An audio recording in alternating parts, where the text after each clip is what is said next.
Hello les amis, j'espère que vous me voyez bien, j'espère que vous m'entendez bien et surtout j'espère que vous allez bien.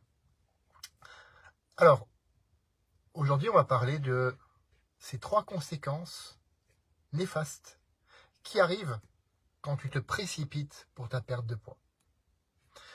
Alors elles tournent autour de ton métabolisme de base, de ta masse musculaire et du stress. Commençons par le début, le métabolisme. Qu'est-ce qui va se passer si tu veux aller trop vite dans ta perte de poids? Eh bien, tu vas baisser ce qu'on appelle ton métabolisme de base. Qu'est-ce que c'est que cette bête-là?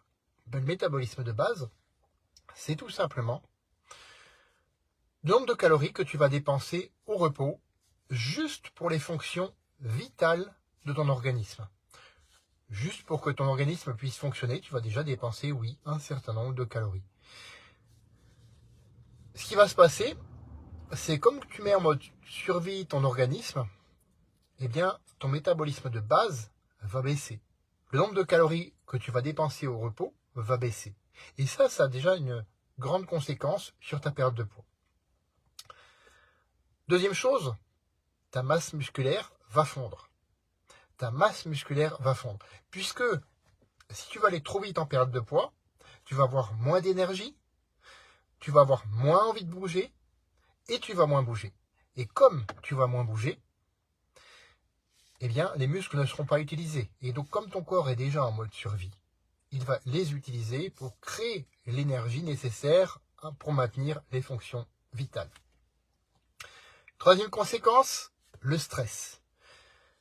Aller vite tout le temps, c'est stressant.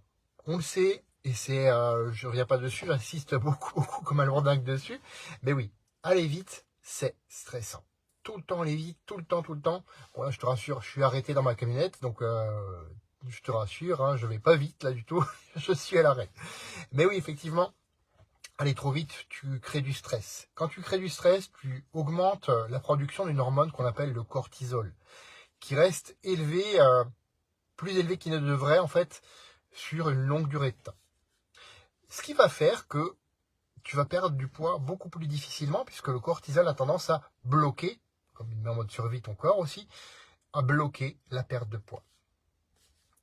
Ces 3 conséquences mises ensemble, qu'est-ce que ça va faire? Tu vas craquer, tu vas te dire je suis nul, tu vas te dire c'est de ma faute, tu vas te dire mince, je sais pas perdre de poids, je n'y arrive pas, je dois être tout cassé. En fait, non. À la place, ce que je te recommande, c'est de mettre en place des stratégies que tu vas utiliser sur le long terme. Pas des hacks, pas des régimes, pas des pilules miracles. Non, des stratégies que tu vas mettre en place et utiliser sur le long terme.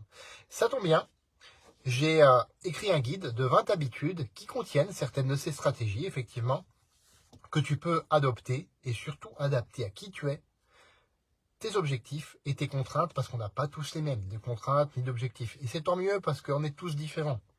Là, encore une fois, même au niveau, je parlais tout à l'heure du métabolisme de base, on est tous différents et c'est heureux encore une fois.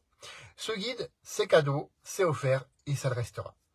Tu as juste à me le demander en commentaire, en message privé ou alors via le lien WhatsApp que je t'ai mis dans la description de cette vidéo.